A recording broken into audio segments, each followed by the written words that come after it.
Hello, first graders. I'm glad you're here for a reading lesson today. For today's lesson, you'll just need to go find a book in your home or on Epic to read when we're finished with the lesson.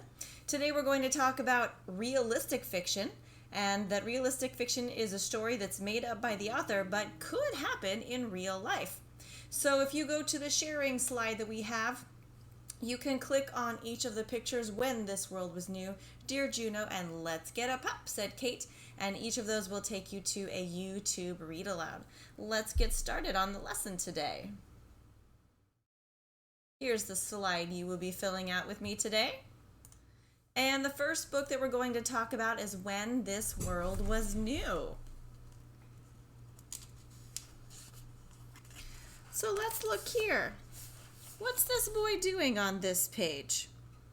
Let me read it for you.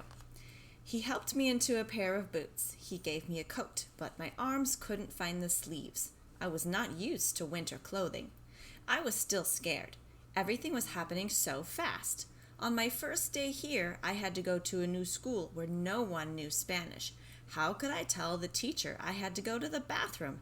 How could I learn my lessons? In real life, could a boy's father help him put on boots and a coat? In real life, would a boy maybe be scared because his teacher might not know his language? Yes. The boy wears boots and a coat and goes to school. That could absolutely happen in real life. And in fact, you may have done some of those things before. Let's look at our next book. Dear Juno. Let's go to this page. So here's Juno sitting in his classroom. It says, at school, Juno showed his class his grandmother's picture and dried flour. His teacher even pinned the letter to the board. All day long, Juno kept peeking at the flower from his grandmother's garden. He didn't have a garden that grew flowers, but he had a swinging tree. Juno looked at the letter pinned to the board. Did his grandmother like getting letters too?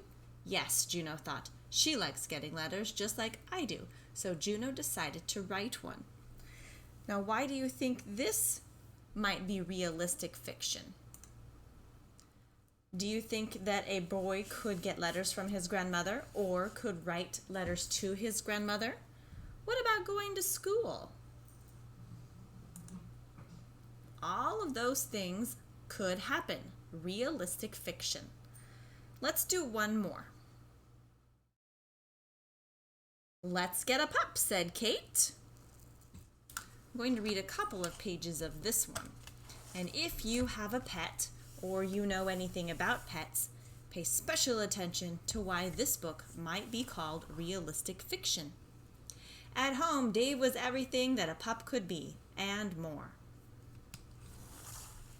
On his first night, he cried in his box.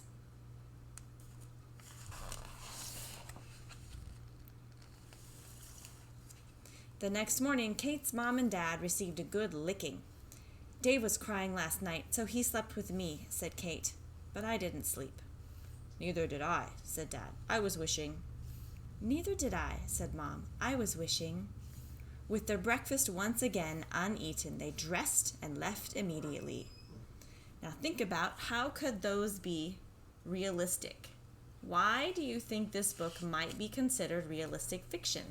Take a moment and think about that.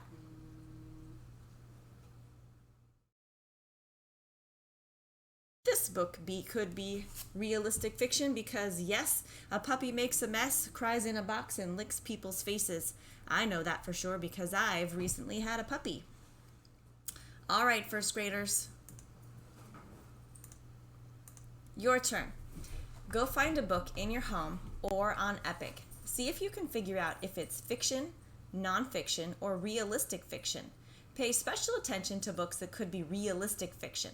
Then go to the sharing slide and put in your comments. I look forward to seeing what you've read and what you thought about them. I'll see you again, first graders.